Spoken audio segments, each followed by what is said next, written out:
Welcome, everybody, to the One Fear Per Year podcast. I am going to dive right in because I am so excited to talk to my next guest, whom I met at a professional speaking group. And there's something about this man that he is just here to make a difference, to change the world. And he does it with love and light and compassion. And Julian, I just cannot thank you enough for coming on this podcast to share your wisdom with us. What a delight.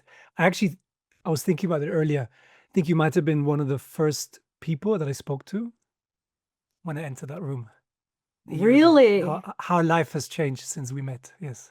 Oh my goodness. And speaking of that, Julian, that's how I want to start. I want you to let everybody know what it is that you have been working on in this last year or two. Tell everybody what it is that you're doing. Mm. So for context, I left. So I used to work in the corporate world the last 10 years of that at Google. And before we met, I'd recently resigned.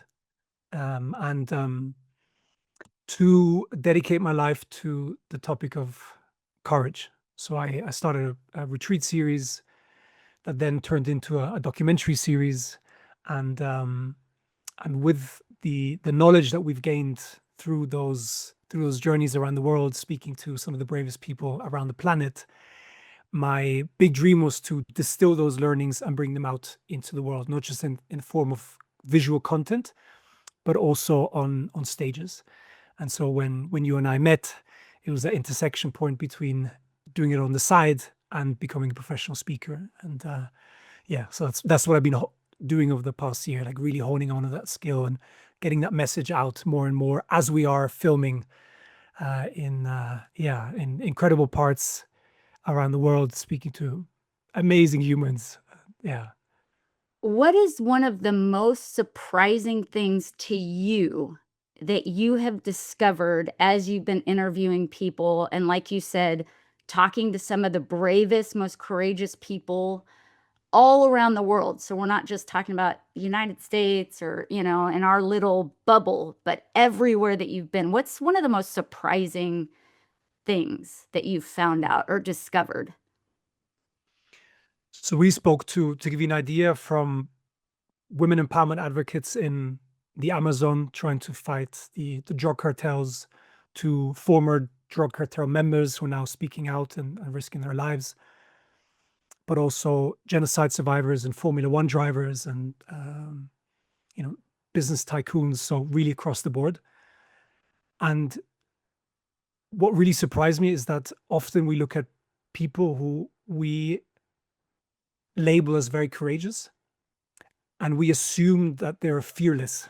And what really surprised me is that all of these individuals had fear, just like anyone else, just as me, just as probably yourself. That's what really surprised me, is that there is no such thing as fearless. It's a lot of people who have the same fears that we have, of not being good enough, of not being loved, and they still decide to go into action and do what they have to do. So is the only thing that separates the people that walk through their fears and do all these brave things is just the fact that they take action? So we identified three common themes across all of these individuals. The first one is fear, which can show up in self-doubt. It could be, again, if you're in a war zone, there's physical fear. But it can be the daily fear of raising your hand in a meeting. It can be the fear of walking out of a relationship. There's many forms of fear. But anyway, the first component is that. The second one is having a noble purpose, a goal that goes beyond yourself. And the third one is what you mentioned, which is action. So coming back to your question, I would say what distinguishes them is having a purpose beyond themselves. So acting for others. Yeah. And how has that shown up in your own life personally? These these 3 things that you've mentioned. Give us a little snapshot of Julian's personal, maybe, relationship with fear. What's that look like? How has the purpose part come about for you, and then the action? Mm. I'll do some time travel. I'll go back to 2018. I was at probably the peak of my career at the time. I was working at Google. I was doing very well in a sales leadership role. I was traveling a lot. I was really, really enjoying life to the fullest, and I became very sick, which it started with a spine illness. It then led to a 2-year very grueling um, illness, and probably in the depth of the pain, and I would get to a level of nerve pain that would reach, they say, level 8, so it's almost like childbirth, and this was on a daily basis. You reach a level of despair that is very difficult to explain, and it becomes almost very difficult to start planning around anything beyond your next hour, because you're trapped in a level of fear that is so overwhelming constantly. So I'll take you back there. I'll take you back to those 2 months. Um, if I go around the circle of well, actually, it's a triangle, sort of, fear, purpose, and action. My purpose became trying to imagine myself healed again, and living I was living in Europe at the time, but my dream was always to live in Latin America, and to be able to actually stand on stage and be able to impact others, have a family, being able to walk again. And so that became my purpose. And I would use this Tony Robbins exercise called priming. So I would envision every day 3 things I was grateful for, and 3 things I would want to have already accomplished. And in this case, it was speaking Spanish, being on a stage, being able to walk again, being, almost pain free, and living a life of contribution, and hopefully one day also have a family. And I would constantly, constantly, constantly envision that for almost 2 years. And now that it happened, it's incredibly, yeah, it's a biggest gift that I could ever imagine. And so once I came out of the illness, the action part was then to eventually leave the corporate life, leave Google, and start what I started, which was scary and very meaningful at the same time. Probably the best decision I could have ever taken. Wow. What a I mean, okay, just this concept of being in such pain and such despair, and I can relate to it in my own way, not physical, but just emotional pain to the depths that you kind of have described. Do you find that there's just something in that place of this deep pain where we're presented with this choice, I guess, to like how we're going to deal with that pain, with that rock bottom? Because a lot of people's transformation, when you ask them to look back and talk about it, there seems to always be this rock bottom. Like I was just in despair, in pain, and hit rock bottom. Do you think that that's kind of always a component of transformation? They talk about the butterfly and how painful it must be, like to come out and the wings to open, or how a diamond is made with a lot of pressure and fire. What's your thought? What's your thought on that? W- We live in a society that is allergic to pain. If you look at my Enneagram, profile, pain is my deepest fear. And so I spent a lifetime avoiding pain until it caught up to an extreme level. But what I've learned is that actually, in the willingness of savoring the pain, that's where the wisdom that's where the wisdom lies. There's a very beautiful phrase in Spanish. If you en el saborear del dolor, so in savoring the pain, comes la sabiduría, comes the wisdom. But we need to have the willingness to go into that pain and see what it's trying to teach us. And I've just given you an extreme example, but it could be the pain of, which many here can probably relate to, of walking out of a relationship that doesn't serve you anymore, or taking the decision to walk out of a job that you feel is choking you, or leaving behind a career to start something that is much more meaningful to you. That is very scary, and it's painful. And it's painful because, as Joseph Campbell would say, you're shedding a skin. So there's literally a death happening. And he then also says, even though it's painful, it's better than the cowardice of inaction.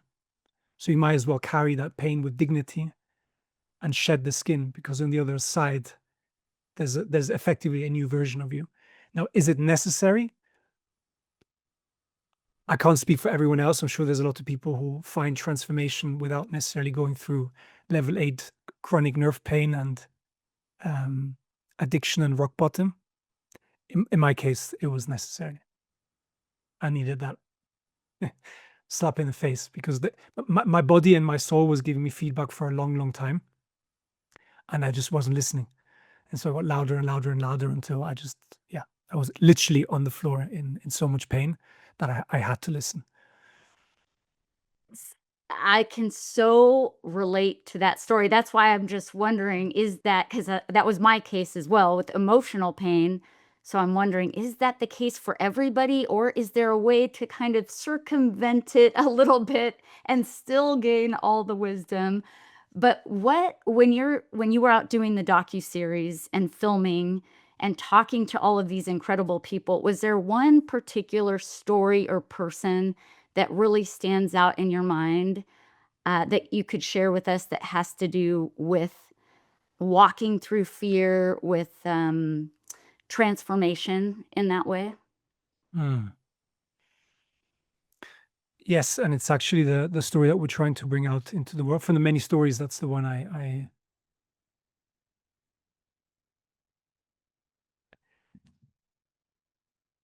so I'll the reason I was hesitating is I need to be careful with the names of the people. Um,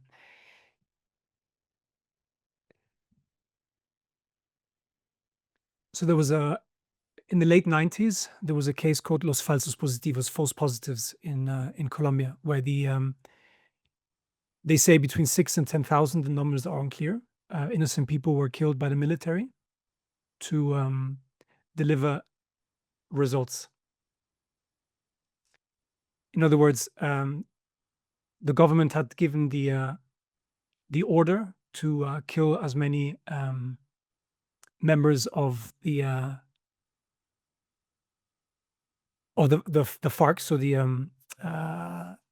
I'm trying to think of the word in English. Basically one fraction of the they're not rebel groups, but they were illegal groups fighting the government. And so what certain members of the military were doing were to go into villages and remote areas and killing innocent people, to then show and pretend that these were part of illegal groups, which they weren't, because they were getting either paid, or sometimes it would be vacation days or promotions if they delivered certain amount of bodies. Effectively, the KPI was liters of blood.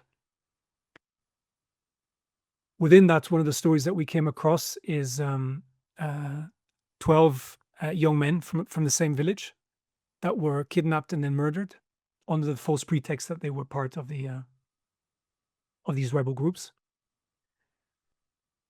One of them was underage, and the body was never found. He was underage, and the body was never found because he was also disabled. And so obviously this goes against all human rights rules.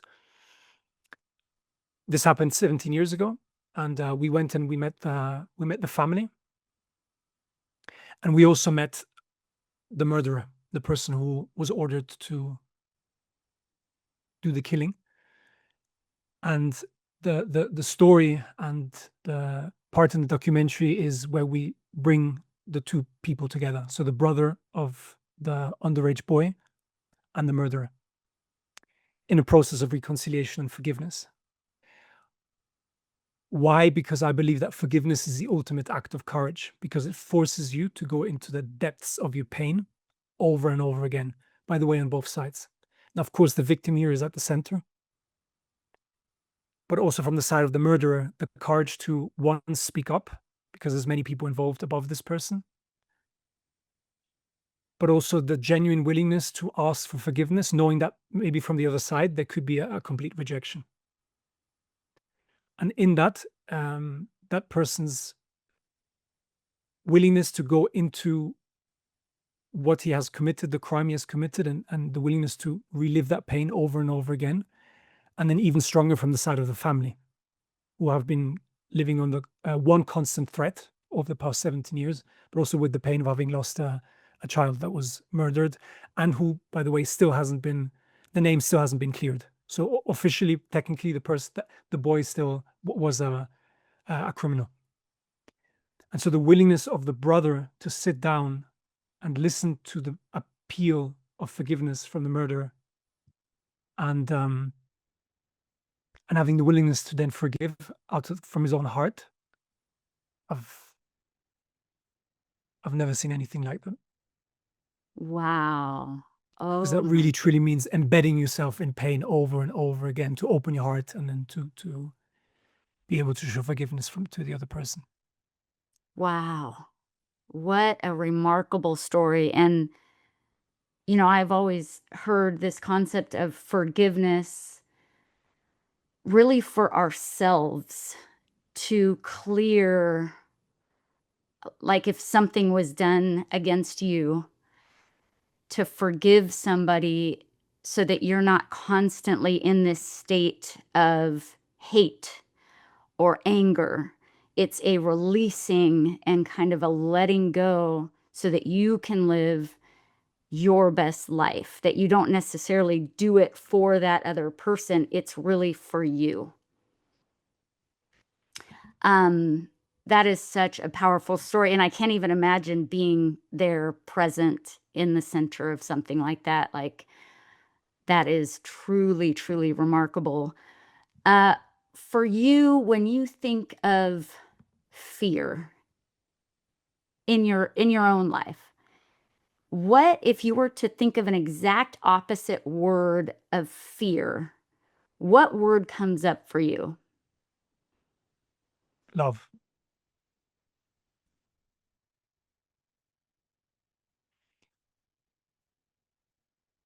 There's also a misconception that the opposite of fear is cowardice. Sorry, that the opposite of courage is cowardice, and it's not. It's not. Being courageous doesn't mean. Sorry, being fearful doesn't mean being a coward. And so for me, the opposite of fear is love, which also is very scary. And when you say love, because love is hilarious to me as far as in English, it's such a just one dimensional word, whereas in other languages, it defines it a little bit more. What is because you could say, I love ice cream. Probably not what you're talking about right here. So when you say love, like what, as best as you can describe it, because I know words just don't do it justice, what things come up for you when you think of this state of being love, or this love that is the opposite of fear? If you look at the etymology of the word courage in its Latin root, and you recognize this from your work as a translator, it comes from cor, C-O-R, heart, coraje, courage, cœur, heart. I know it has a sticky feeling like heart, like love, and it sounds a bit corny and cheesy, but I think it's the ability to listen to your own heart and act despite the fear, which could be love towards another person, it could be love towards yourself, it could be love towards um, what your soul is asking you to do.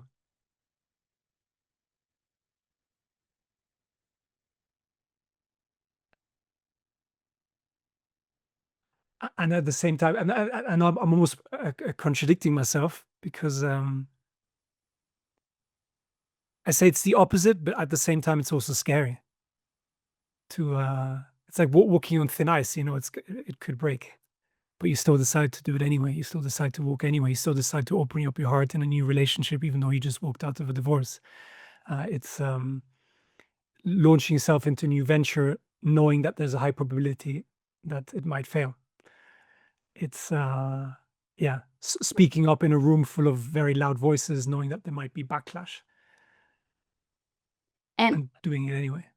doing it anyway, and this word comes to mind as you're talking, which is just trust. Like this trust uh that it is for a higher good, a trust that this is the path, even though it feels scary and uh, we're not too sure of it, but trust and surrender, um, all really big concepts. And I just hope that by opening up more the conversation, by people going out and seeing your docu-series when it comes out about courage and walking through fear, that we can really lift one another up in that space and just encourage each other to keep shedding that skin, keep showing up um, deeper, braver, bolder, with more love, with more forgiveness, with more peace. Just together. Together we're better. And what no better way to end this segment with that, since Impact 11 is all about better together. We truly are. So, Julian, keep going, keep doing this important work, keep showing up with that heart open, even though it's scary. And everybody listening, do the same in your own life. Go out today and do something that's been on your heart to do, that maybe you've been resisting, that feels scary, but that that is the next best step. And together we can continue becoming the highest, best versions of ourselves. Thank you, everybody. Thank you, Julian. Thank you, Janice. What an absolute pleasure.